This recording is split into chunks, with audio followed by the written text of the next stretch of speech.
the Simba climbing up in the rain at the end is really me freeing myself of all the trauma, of all the stuff that I didn't know was sort of hurting me.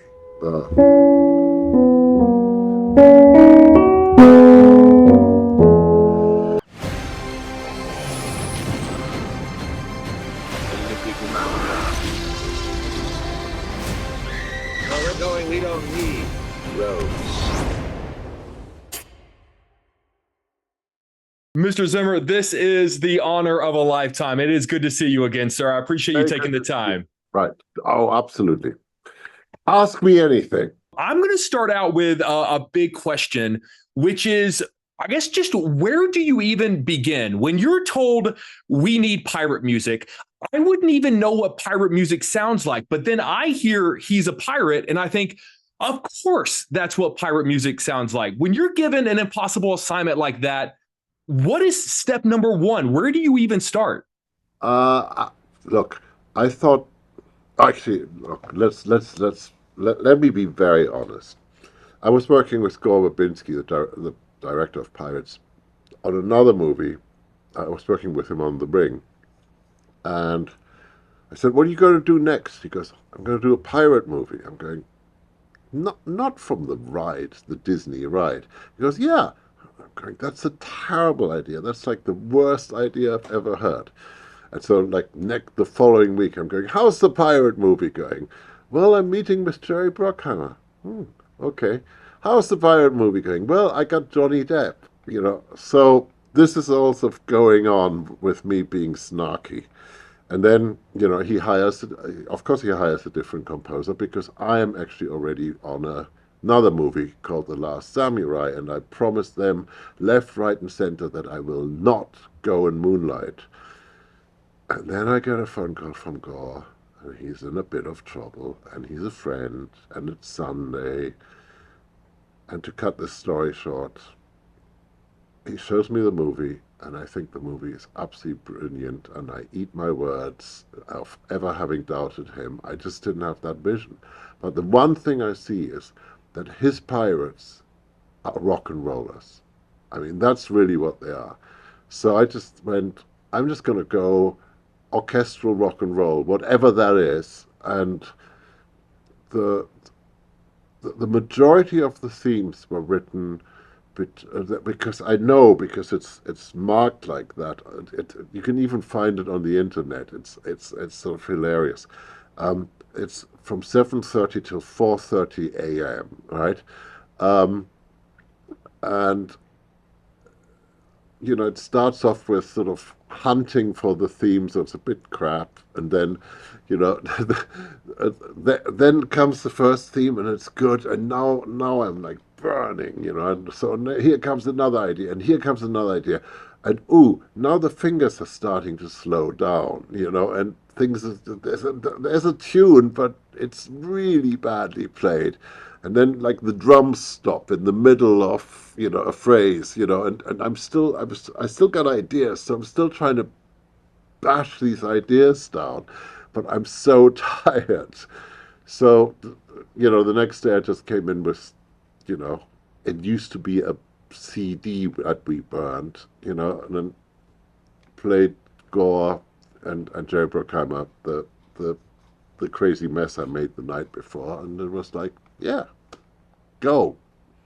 That is So it freaking was brilliant. The crazy one mess. night. One night. What that is unbelievable. You say something really profound in this film. You say it's always personal. So I want you to take me to writing the music for the moment when Simba is in the pouring rain and he's climbing Pride Rock to take his father's place as king. I know that that was a really personal moment for you, a personal piece of music. How do you channel your emotions and dip your pen into your soul and deliver that masterpiece? All right, so I didn't want to do the movie, but I had a 6-year-old. She was 6 at the time, my daughter, um, and I just wanted to show off as a dad. Take her to the premiere, and it's a cartoon, but how bad can it be? How hard can that be, right? And then I get to the scene with the father dying, and my dad died when I was 6. So, and I recognize something. I recognize something which I think I really I'm really right about. Children don't get over these traumas. They just figure a good way of hiding them away. And now I'm supposed to write something about a father's death and the little child left behind. Um, and so I basically end up writing a requiem for my dad. Um, and the Simba climbing up in the rain at the end is really me freeing myself of all the trauma, of all the stuff that I didn't know was sort of hurting me, and that's a moment where it's not about becoming king for me. It was a moment of growing up and becoming human. Thank you for answering that. I appreciate that. I I would love to talk about how singular moments in a script speak to you, and ultimately the music they ultimately yield, and specifically a spaceship trying to dock with another spaceship spinning in Interstellar, which yielded No Time for Caution, and the death of Maximus, which gave us Now We Are Free. Can you talk about how just a singular scripted moment in a movie can speak to you in such a way that it yields giant, beautiful pieces of music? Interstellar. Oh God, Interstellar. The long answer is no. The long answer I can't give you because we will not have the time. But yet again, I mean, Interstellar was incredibly personal for me because the way Chris made me write it was that he didn't tell me what the movie was about. He sent me a letter um, about what it means to be a parent and what it means to be on this earth. Um, and can I just write a piece about that? Just give him one day. Um, so that's how we started. And then by the time we get to that spot, which is all no time for caution, but that's what we've been doing all along. I mean, that's what Chris has been doing. That's what I've been doing, you know. I mean, look, to this day, when I go somewhere and people don't know who I am, and they have the habit of going, "Well, what do you do for a living?" And I say, "I'm a musician." They go, "No, no, no, no. What do you do for a living?" You know, it's basically I'm trying to say to them, "No time for caution. I am a musician. That's what I do." Okay, and if you don't get it, then you know but all on the way to climbing that ladder, putting that spaceship back together, or whatever it is, it was always somebody going, when are you going to get a real job, you know there were many, many times of baked beans without toast. That was just, all I could get. And Maximus dying, um,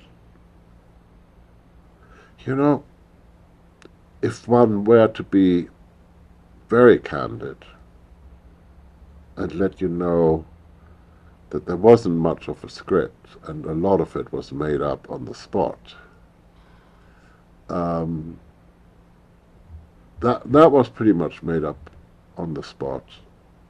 Um, and it was Lisa Gerard, and um, who was supposed to come over for 3 days and work on this film. She lives in Australia, right?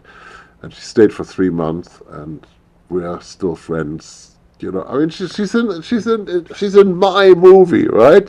So um, because she's got, I think she was the soul at that moment. She was absolutely the soul. Um, the the theme, the I don't know if you can hear this.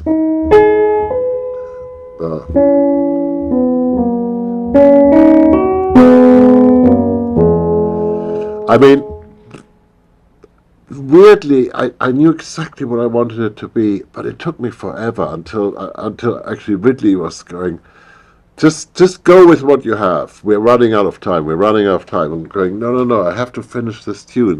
This is going to be a good tune. You know.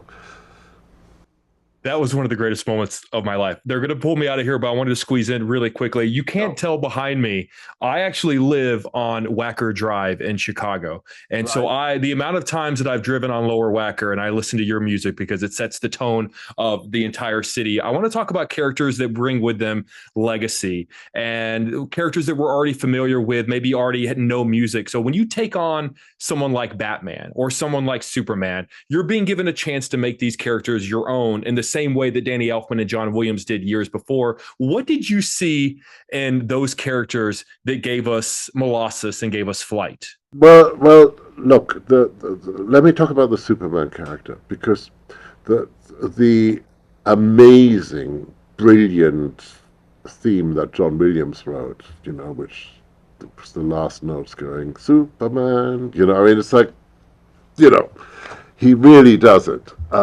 But what it is, it's like looking down at, or being objective about the character. And what I try to do is, I was thinking, so what is this man? What is this character about? He's Superman, but I think growing up on the farm in Kentucky, he's desperately trying to figure out how to become a human, how to become a man. So that then became,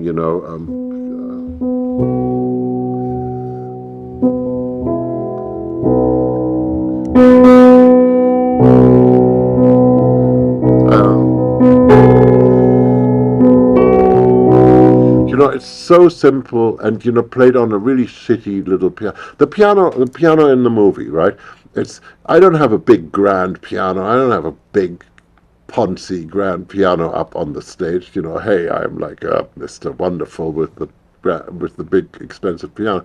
I have a really crappy upright piano, and I think that's exactly the right thing for Superman because I think that's what he wants. He wants something which is humble and human. So that's what that was sort of all about. Batman. Yeah, Batman actually was like a lengthy thing of going.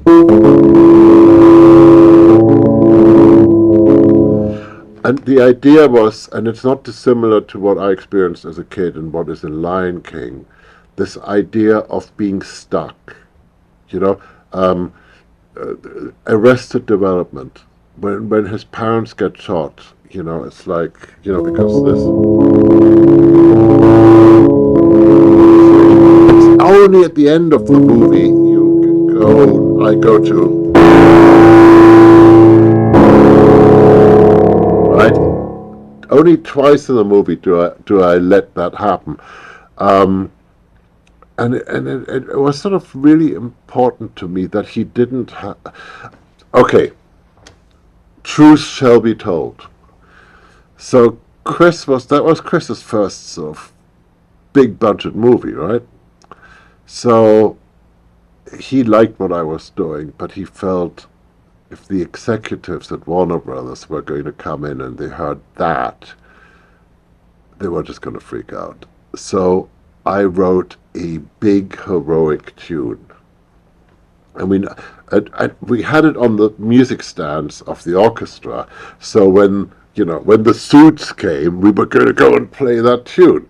So of course we get our timing completely wrong, and we're playing something really weird, and I think they're so aghast that the only thing they can do is take us out for dinner, and just let us carry on, and then.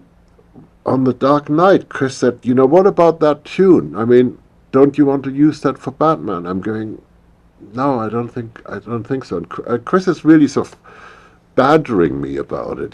This goes on for quite a few days. It's your tune. Come on, it's a great tune. Why don't you want to use it? And then I find a shot of Christian Bale, and I just say, look, Chris, look at his eyes. That tune isn't in his eyes. And Chris goes, yeah, you're absolutely right. Forget it. So sometimes even though you have written something that your director loves, you have to go, it's wrong. Let's not. Let's not eat the candy and get a sugar rush. you know. And this, sir, is why you are the greatest. I have gone way over my time. I just want to end, sir, by just saying thank you as a fan of great film and great stories. I love film because of what you've done. I knew I loved you before I knew I loved you. I'll never forget seeing Lion King in theaters. I was 6 years old and recognizing, oh, I really like that music. And then now the fact that I get to sit with you and you've been always so unbelievably kind to me. And I just want you to know that I appreciate you, sir. I love you, sir. And just thank you for everything that you've done. Thank you. Ditto. Thank you. Always good to see you, sir. Okay. Take care. Well, don't get too cold. No promises right here in Chicago. Good to see you, sir. Take care. Take care. That was awesome.